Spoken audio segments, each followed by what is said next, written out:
Večeras je festival vlaške rumunske kulture. Ko je došao na ideju za ovakav festival i ko vam je sve pomogao u realizaciji ovog festivala? U realizaciji festivala je pre svega pomogao naš višegodišnji, da kažem, saradnik, Institut kulture Republike Rumunije iz Bukurešta. Kao što znate, prethodnih godina imali smo ovde zapažene koncerte gospodina Tudora Georgija, Marije Ćobanu u Petrovcu na Mlavi. Imali smo, da kažem, manje festivale širom istočne Srbije. Takođe, prošle godine Tele Orman u Boru.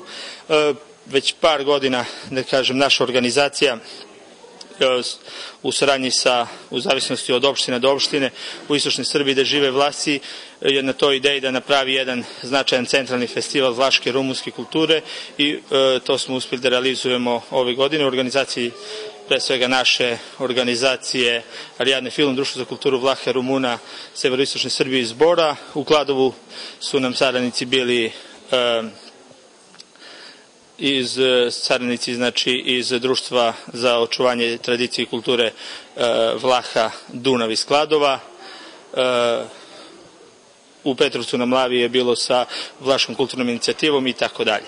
Recite nam koji su planovi za dalje i naravno da li planirate da ovo naredne godine bude masovni festival ili preraste u tradiciju?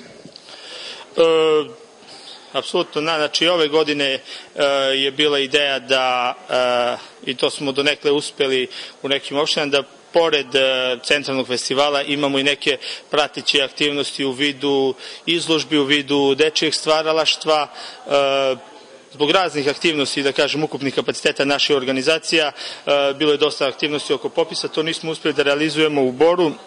Ideja je da ovo preraste u dane vlaške kulture Srbija, recimo 2012. sledeće godine, sa više, da kažem, ovakvih manjih festivala u više opština, da uradimo jedan centralni glavni festival u jednoj opštini i svake sledeće godine po principu rotacije da se selimo u neku sledeću opštinu u istočnoj Srbiji gde žive Vlasi.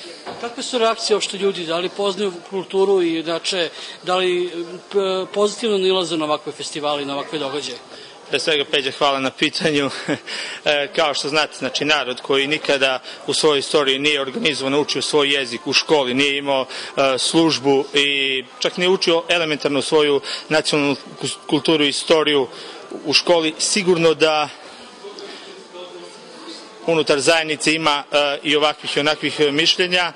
Mi smo na stanovištu da je jako dobro, da je to jako bitno za očuvanje identiteta ovdašnjih ljudi koji na svom maternjem jeziku sebe nazivaju Rumunj, kažu ka vorbes rumunjašće, neki to prevode ja sam Vlah, pričam vlaški, neki kažu da je ispravnije ja sam Rumun, pričam rumunski, mi apsolutno jesmo rumunski narod, postoji literatura, postoje stvari koja naša deca treba i zaslužuju da uče i svakako, znači, mi smo kako u komunikaciji sa institucijama iz zemlje u kojoj živimo, zemlje Srbije, tako sa institucijama zemlje matice ili duhovne zemlje matice Rumunije i svakako da ja sam siguran da ćemo mi u jedno dogledno vreme u zajednici naći konsenzus i da kada je reč o ovakvom značajnim velikim manifestacijama, da to organizujemo svi, bez obzira na razne podele kao što ima u svakom drugom narodu, ne znam, možda politički ovakve ili onakve, ali da zaista kada imamo festival vlaške rumunske kulture, da tu budu svi kapaciteti objedinjeni na jednom mestu.